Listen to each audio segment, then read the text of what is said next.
It's the Brad and John Show. Brad and John Show for Wednesday, January 8th, 2025. This is Block C, which means we started right around 7:40, the last block of our show. We do 3 blocks every morning. For those of you who listen in the future, this show does run live 7 to 8 o'clock, Monday through Friday, Central Standard Time, which we're in right now. Okay, the headline reads, "The mayor is blasted. California wildfires rage across Los Angeles. The mayor is out of the country." Karen Bass is out of the country. You know where Karen Bass is? Acapulco. She's in Ghana. Oh, wow. Voluntarily? Yeah. Well, she was named by President Biden last week as a part of the U.S. delegation to attend the inauguration of returning Ghanaian President John Dramani Mahama on Tuesday in Accra, Ghana. Okay?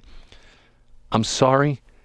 She's tremendously disappointing her people. And once again, I say this, if you're the mayor of a city and your duty 24/7, 365 is that city. And it's just like the thing that drove me nuts with Biden, always on the beach in Rehoboth. You know, dude, you're the president. And you hear these people, once again, you hear the people say, well, he's got access to everything. He's got the red phone that he carries in a briefcase, and he's got the nuclear football, and he's got blah, blah, blah, blah, blah. You know what? There's this place called the White House. We pay for that. And to the point where, use the damn thing. John, I've said it before. If I got elected president, you couldn't pry me out of the White House. I'd be spending every damn night in the White House, unless I'm, on some, junket to another country. And quite honestly, I wouldn't go on a lot of junkets to other countries. I'd say, hey, Mayor of London, you want to talk to me? We got this thing called Zoom. Works real well. You know I know exactly what you mean. You stay in need London. To be in the White House attending to business. And Brad, as a callback to A Block, Connor Kerrigan, the spokesman for Tashara Jones, said, hey, with modern technology, Tashara can do her job from anywhere in the world. But the point of that is, and I get that you can, but you can't. That's the whole point of it. Okay, I've got a problem with Westplex 107.1 right now. Okay, it's off the air. Don't know why.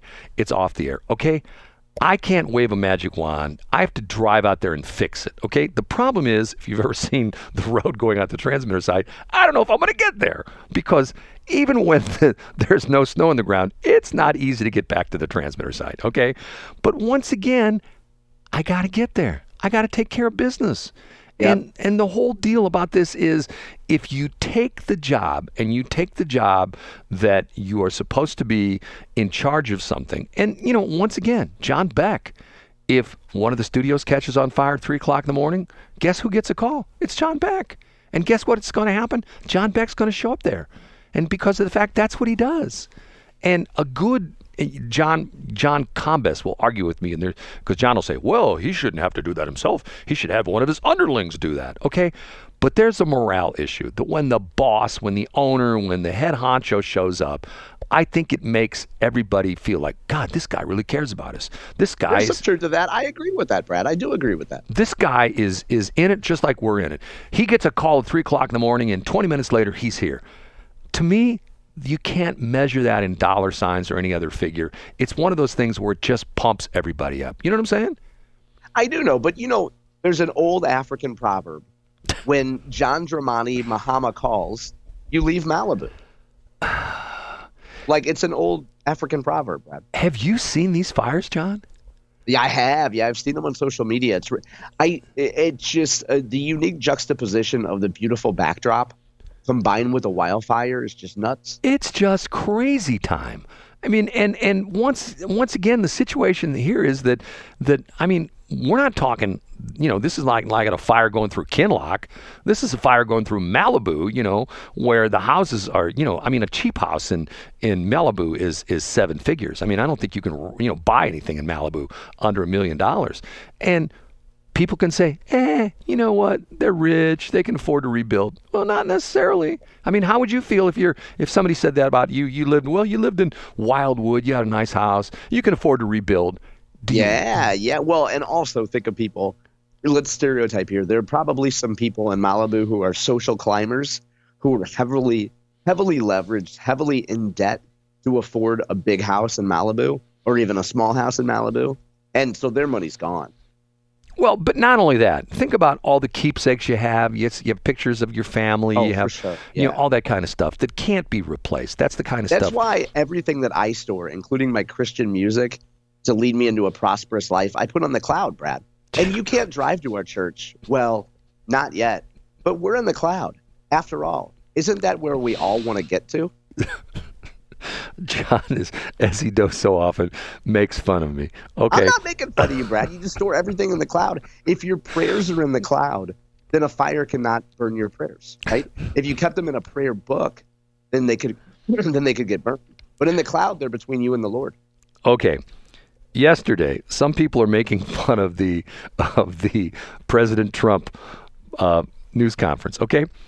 Wouldn't you love to see Joe Biden do one of these news conferences where, Yeah, where he absolutely. takes I'd like to see Joe Biden put two sentences together. where he takes every single question from every single reporter, and the ones that are getting the most interest is the reporter asks him, "Are you going to rule out the fact that you're going to take over Greenland and Panama by economic or military force?" And he says, "No."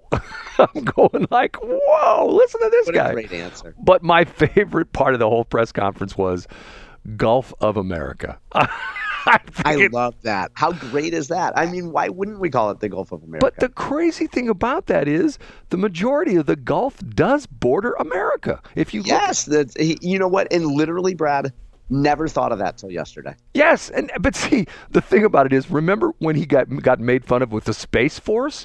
But now people Yeah. are saying, smart move, because of the fact that the next wars, unfortunately, if we have them, which we probably will, there's going to be a big part of the wars that are going to be fought in space because of the fact that, you know, all the satellites up there and the Russians are going to try to blow up our GPS satellites and we're going to try to blow up their GLONASS satellites and all that kind of stuff. You know, and to the point where people made fun of it, I think it was a smart move. And not because Trump did it. If Biden would have done it, it's still a smart move. But when he says the Gulf of America, at first I thought to myself, only Trump. But once again, it's one of those things that's like, you know what? That does make sense. Now, the interesting part of this is people are already saying, well, he can't just change the name of stuff. You know what the interesting thing that he's already also doing? What's that? Do you know about FKA? You know what FKA stands for? Formerly known as? Formerly known as Mount McKinley. Do you know about this with Mount McKinley? No, I haven't heard this. Okay. What's it going to be called now? Well, it's not called, the interesting part of that is it's not called, I believe it's officially not called Mount McKinley anymore. It's called Denali. And who did that? You know who did that? I don't know. Who did it? Obama. He changed the name of the mountain from matter of fact, the Mount McKinley National Park Headquarters District in Alaska, United States, is what is now called Denali National Park. And the mountain is called the Denali Mountain. And it's not the Mount McKinley Mountain anymore. It was named after one of our presidents, or McKinley. Okay. Now, did Obama get a check from GMC for that? Like, is that a sponsored deal? I have no idea. Here's the story. In 1920, the newly created park received funding to hire staff and establish an administrative area. When the Alaska Railroad reached the park in 1922, park headquarters were moved from the community of Nenana, Nenana, to location near the new railroad station, blah, blah, blah, blah, blah. At the hub of the park administration goes by this. Now, let me see where the renaming is. Because it talks about the fact that, and Trump is saying, look, if Obama can rename things from Mount McKinley to Denali, why can't I rename the Gulf of Mexico? You know, and you're going like, well, that does make sense. You know, that's how is that possible? But the crazy part of that is, through the decades and through the centuries, if you say, I lived in Persia, people go, where's that? Or, you know what I'm saying? I mean, the countries that don't exist anymore, the countries that have been renamed. You know, how many countries in the African continent have been renamed through the years? You know, how many countries have had changes and things like that? I mean, look at all the former Russian countries. Right. I was just going to say Moldova that. 30 years ago. Right. I was just going to say that all the Eastern European Soviet satellites that were renamed and taken, under the wing. Turkey, just like one day I mentioned something about Istanbul, and John says, well, that's not Istanbul, it's Constantinople, right? Right? They renamed the city. Yeah, and then we brought in They Might Be Giants, and they just played an impromptu concert for us. And New Delhi? Well, that's gone. What's that now? That's Mumbai. Mumbai. So why can't we have the Gulf of America? I mean, and the interesting thing about this, have you seen the crazy thing is Biden just going nuts on the way out? Did you see this crazy thing where they're going to try essentially to make tobacco illegal?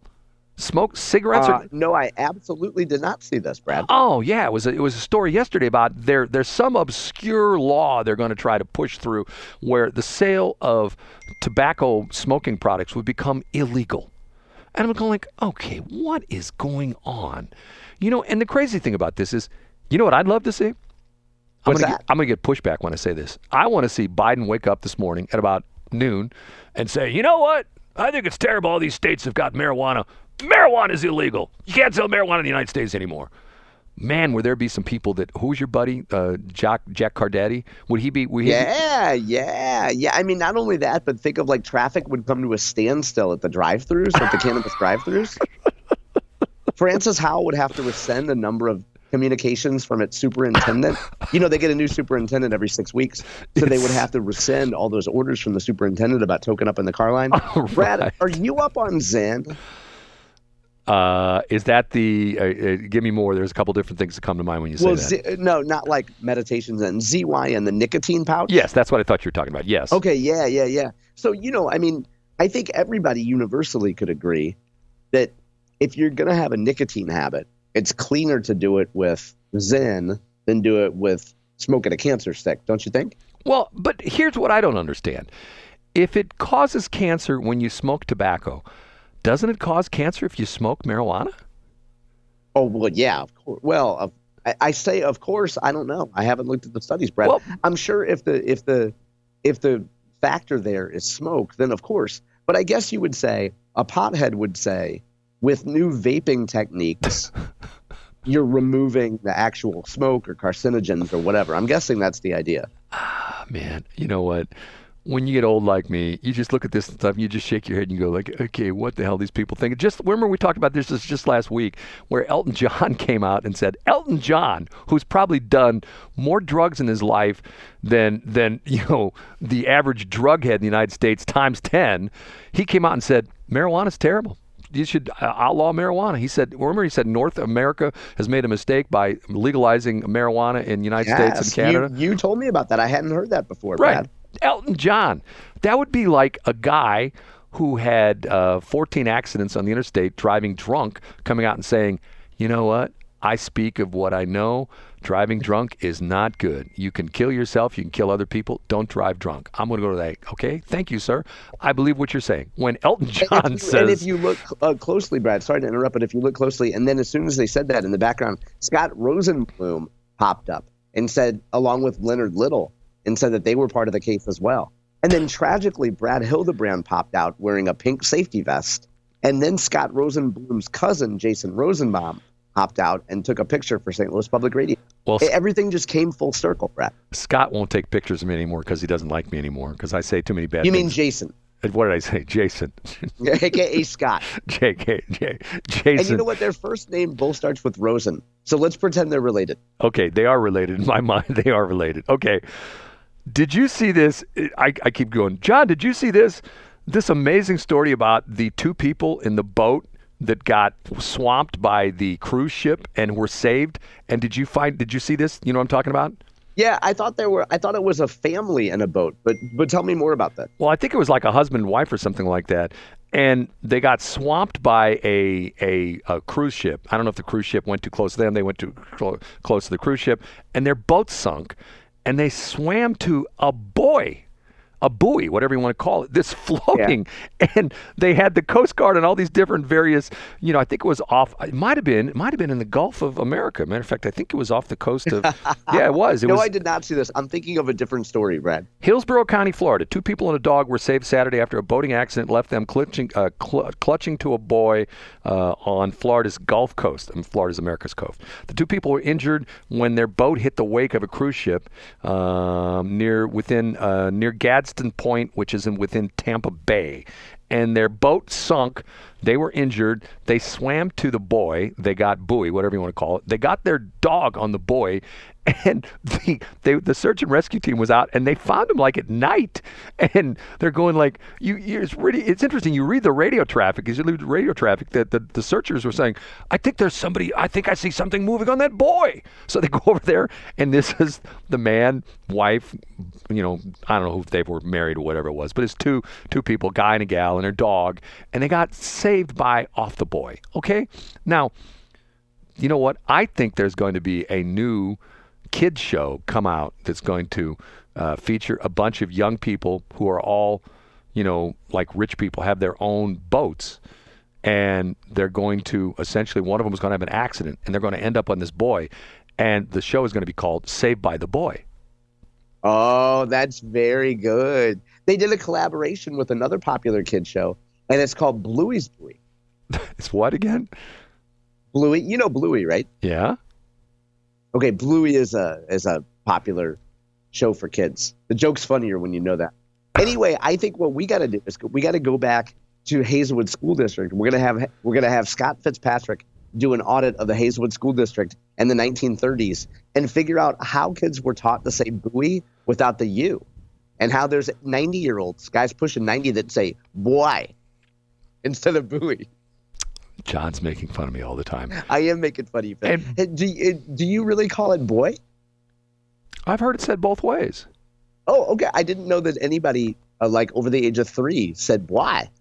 It sounds like you're a Southern person scolding a young man. Boy? John? They were holding on to a boy? John, you better watch it, son. I'm going to take you behind the barn. I'm going to kick your rear end from here to the county line, John.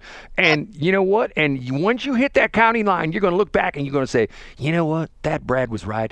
I thank him for kicking my donkey. Yeah, you know what I'm going to say? Thank you for having him run me to the county line. Now I'm out of Sam Page's County, and I'm in Elman Land. Soon to be Elam/Igo Land. And by the way, Guccione Land. By the way, let me say this right now. I don't mean to criticize MoDOT, but dudes, get the roads clean. You know what I mean? What a mess this has been the last 3 days. Have you been out and about? No, absolutely not. It's been atrocious. Excuse me. From what I hear, major roads were not plowed until the night before last.